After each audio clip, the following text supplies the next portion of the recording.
Pertanian merupakan sektor strategis dan merupakan salah satu pilar kekuatan negara, terutama di masa pemulihan pandemi COVID-19. Oleh karena itu, pemerintah memiliki strategi utama dalam menjaga momentum pemulihan ekonomi nasional. Salah satunya dengan menjaga ketahanan pangan dan meningkatkan produktivitas pertanian. Bahkan terbukti, selama pandemi COVID-19, sektor pertanian menjadi satu di antara 7 sektor yang terus tumbuh positif selama tahun 2020, di mana pertumbuhan sektor pertanian mencapai 1,75%. Bahkan di tahun 2021, tetap tumbuh secara year on year sebesar 2,95%. Demikian pula dengan nilai ekspor pertanian yang meningkat pada periode Januari-April 2021.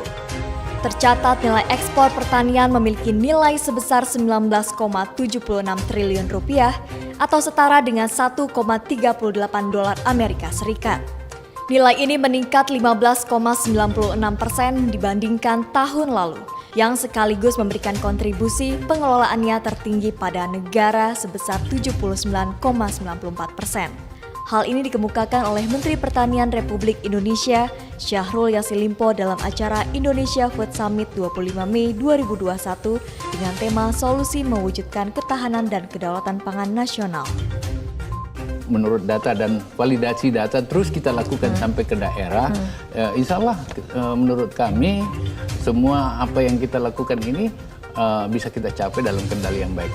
Salah satu ukurannya adalah kita sama-sama panen dan kemudian harga dinamis sekali. Ya, itu tanda-tanda sebenarnya. Kalau harga banyak barang terus naik harganya itu bersoal.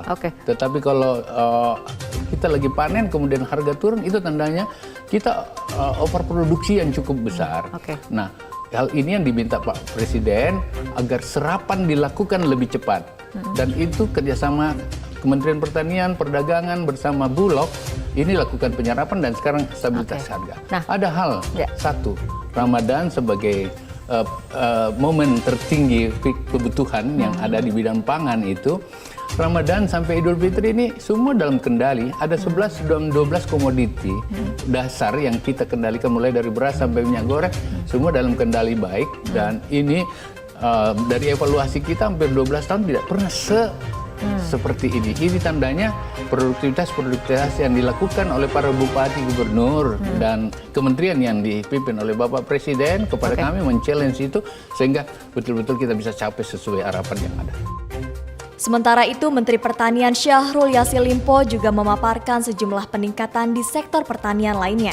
Di antaranya lewat kesejahteraan petani yang juga turut meningkat sebesar 1,8%.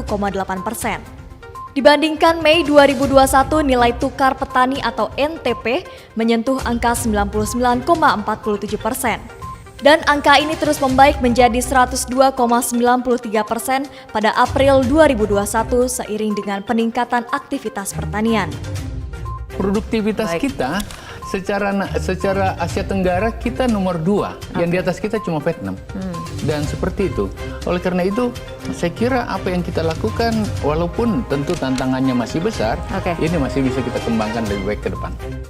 Tidak sampai di situ, program-program lain di sektor pangan dan pertanian juga terus dijalankan untuk penguatan ketahanan pangan dan peningkatan kesejahteraan petani.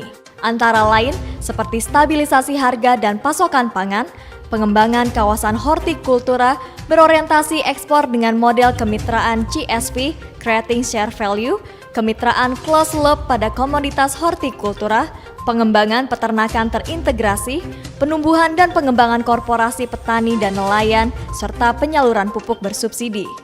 Vika Novianti, Fatih Albana, Tim TV Tani mengabarkan.